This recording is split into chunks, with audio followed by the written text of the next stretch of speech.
So I've been thinking a lot about depression lately, not just because I'm depressed, but because I think we're ignoring the real cause of the depression epidemic: capitalism. And recently, psychiatrists have argued that emotional distress is way more common in nations with neoliberal capitalist policies. And this problem goes way deeper than you might think. It actually goes all the way down to the structures of our brains, which is terrifying, but it also might be the key to fighting back. And this is way more than just an interesting academic question for me, because as I mentioned before, I am depression. Now, most of us assume that depression happens because we have chemicals in our brain and sometimes they get imbalanced, or we have more or less of certain things, stuff like serotonin, norepinephrine, and dopamine. And these sort of imbalances lead to depression. These chemical explanations have led to antidepressants being one of the primary treatments for those who suffer from depression. Full disclosure, until recently, I was a member of the Wellbutrin gang. Let me know what your antidepressant of choice is in the comments, Don't forget to smash that anxiety button. Second most common mode of treatment is some form of talk therapy.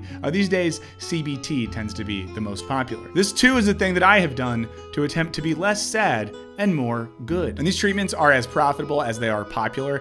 In 2024, the antidepressant market here in America is worth $18.7 billion.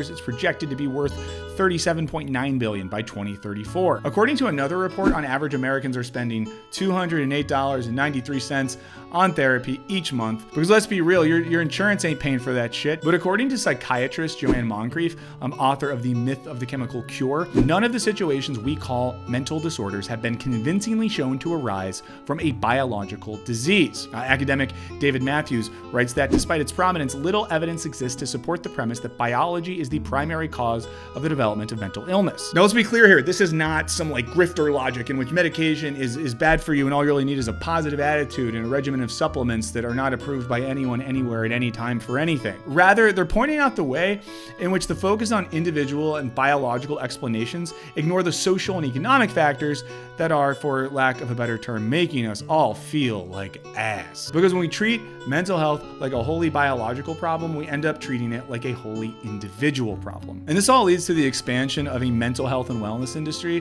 where happiness is your responsibility and you're always only one book or video or podcast or supplement or app away from getting closer to achieving that goal. And of course, underlying all of this is the logic that once you're able to cure your individual depression, you're going to get back to what really matters: being good at capitalism. But how is capitalism affecting our mental health? In particular, how is it making us more depressed? Pull back the curtain on capitalism, man. What do you see back there? So the basic idea here is that under neoliberal capitalism, which is the dominant social and economic form in the West, social and public resources have been eroded and privatized in the name of efficiency and profit. And this has created increasing economic precarity and scarcity, especially for younger folks. Because when going to the doctor or getting a college degree leads to insurmountable debt, when owning a home becomes a fantasy from a bygone era, when jobs feel harder and harder to come by, well, we all end up feeling pretty bad. Now, according to psychiatrist Anna Zara, this is why we see such a troubling rise in depression. Now, she writes that with less control of their work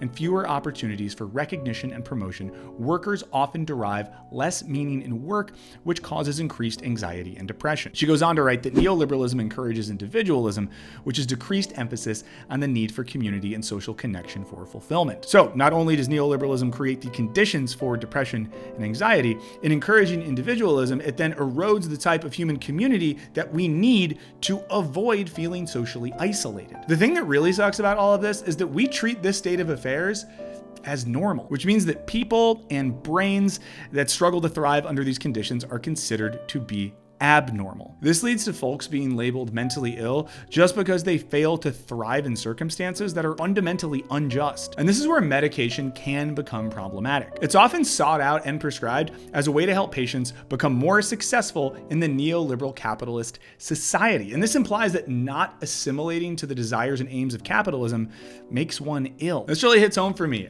Many of the times I've had to seek out help for my mental health have been because work has been really hard. I felt that fundamental incompatibility between how I was feeling internally and how I was expected to perform externally. In a world where we derive so much of our social and economic value from our ability to be good at doing job, struggling to do so can make you feel like a failure. In a recent study in Frontiers of Sociology, the authors write, "For the past few decades, healthy brains were often considered to be individualist and selfish computational machines which process information in order to maximize personal utility via decision making." And the fields of psychiatry and neuroscience have themselves embraced this sort of picture of mental health, in which a healthy brain is basically just a profit-seeking algorithm, which makes people like Jeff Bezos and Mark Zuckerberg mentally healthy. And this makes those of us who aren't wired for capitalism then feel like we're falling short, like we are lazy or stupid and just incapable of keeping up with everything and everyone we see around us. Professor Michael Krauss-Franzen, I probably didn't say that right, writes that depression makes manifest the contemporary subject's alienation in its most extreme and pathological form, meaning that depression describes the mental state of those who feel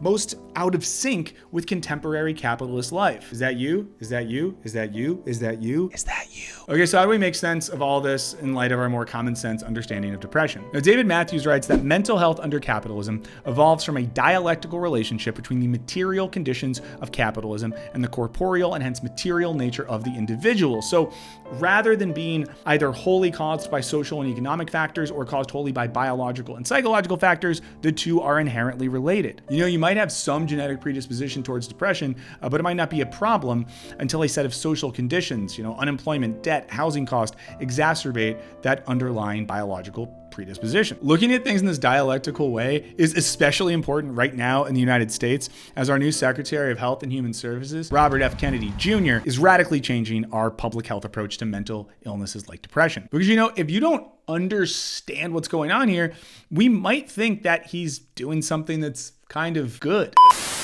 So looking at things in this dialectical way is especially important right now here in the United States, as our new Secretary of Health and Human Services, Robert F. Kennedy Jr., is radically changing our public health approach to mental illnesses like depression. And things are getting weird. Look at this recent article I found that's titled, "Robert F. Kennedy Jr. says antidepressants are harder to quit than heroin. Is he right?" And things get weirder. More recently, I found this headline that said RFK Jr. is axing 10,000 employees at the health department in dramatic restructuring. Of course, this is the department that's largely responsible for how we manage mental health services in America. But it's confusing when you see other headlines covering the same story from different sources. Like this headline that says that these HHS cuts will save Americans $1.8 billion annually. So how can this same story be covered so differently? It's because most media organizations prioritize clicks over clear and accurate information. They focus on sensational stories and controversy rather than careful discussions of the issues. Now, I found all of these articles on Ground News. Ground News is where I go every day to catch up on the news, and they're sponsoring this video. Their app and website pulls stories from across the globe and puts them all in one place so you can get the full picture. This HHS story has been reported by over 400 sources, and Ground News then shows me where each source leans politically with their bias distribution chart. They also show me the factuality rating, which scores the reliability of reporting, and then even shows me who owns that source. All these factors shape how stories are framed, and then taken all together, they let you see how bias impacts coverage. The feature I find myself going back to over and over on Ground News is their blind spot feed. Now, this highlights stories that are being disproportionately reported by either side of the political spectrum. It gives me a look at what's being talked about outside my own little bubble. And it gives me context on some of the debates I see happening online and lets me know what's happening on the right-leaning side of things. As it becomes harder than ever to feel confident in the reliability of the news that we see on the internet, Ground News gives me the tools to think critically, not only about what's happening in the world, but about how it's being covered and why. Now, if you want to check it out, go to ground.news/Michael Burns and try it for yourself. When you use my link, you'll get 40% off their Vantage plan, which is what I use to get unlimited access to all of these features. I think Ground News is doing important work, and I really appreciate them for supporting my channel. I hope you'll go check them out. Okay, kids, let's get back to depression.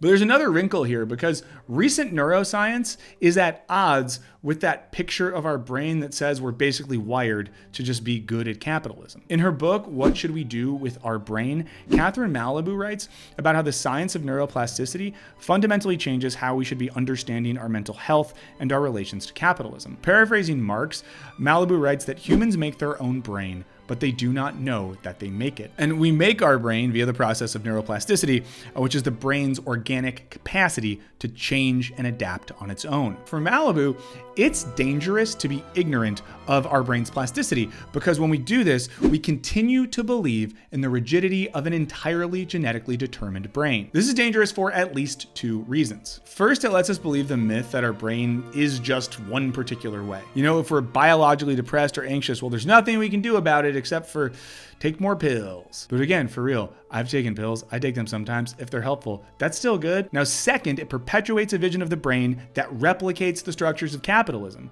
so that the healthy brain is just the one that moves like a boss. I'm the biggest boss that you've seen thus far.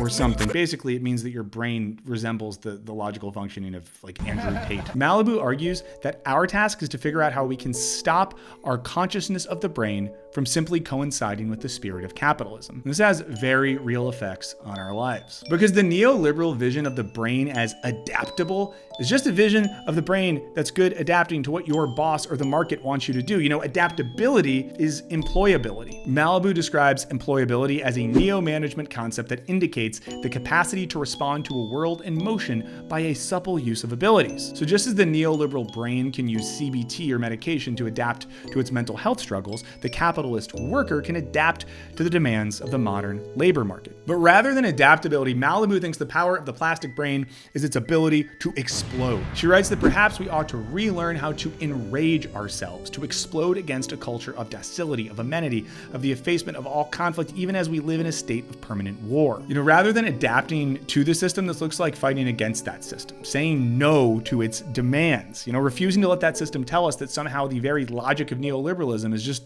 built into our brains. And Malibu calls on us to visualize the possibility of saying no to an afflicting economic, political, and mediatic culture that celebrates only the triumph of flexibility, blessing obedient individuals who have no greater merit than of knowing how to bow their heads with a smile. So it's not only that the fight against modern depression is political, it's that our brain, at least according to Malibu, is equipped to win that fight. At this point, at least to me, it's pretty clear that depression is a political problem. But the way we've commonly understood depression can obscure or even distract from that political nature. And the consequence of this, according to Joanna Moncrief, is that locating the source of problems in individual biology, blaming the brain, impedes exploration of social and political issues. In other words, when we're also focused on understanding depression as an individual biological phenomenon to be treated at the individual level, we end up ignoring the fact that the very economic and social structures of our societies is what's making us so depressed. And none of this is accidental. As Belen Fernandez writes, the formula is simple. Neoliberalism breeds psychological distress by working to obliterate solidarity, the very essence of humanity, while converting the right to physical and mental health care into an exclusive and costly endeavor, an arrangement that only aggravates mental health stressors for those of lesser socioeconomic means. So as long as our social and economic lives are ruled by the logic of neoliberalism, there's no amount of Lexapro or cognitive behavioral therapy apps that are going to tear that system down. To riff on Marx here, it almost feels like the treatment of mental illness has become the new opiate of the masses. Now, Franson writes that the point is obviously not to get out of depression so that we can get back to the work that caused the depression to begin with. The point must be rather to destroy the material conditions that make us sick, the capitalist system that destroys people's lives, the inequalities that kill, thus creating another world together. And if we're able to reclaim our brains, then who knows, maybe we can reclaim the world and make it a lot more human and a lot less depressing. Just a heads up, all the resources for this one are linked in the description. I'm also going to make a second video expanding on some of the research I did for this to post over on Patreon, so check that out. And finally, I want to say that if you have ever felt depressed or are feeling depressed right now, I hope you know it's not your fault that sometimes the world sucks. And it's not your fault that we live in a world that demands infinite flexibility and productivity. It's not you who sucks. It's the economic and social systems of power that suck. You're great. So let's figure out how to change those systems so you can get back to being whoever the hell you are. I'ma dip my balls into some $1,000 dressing, cause I got depression.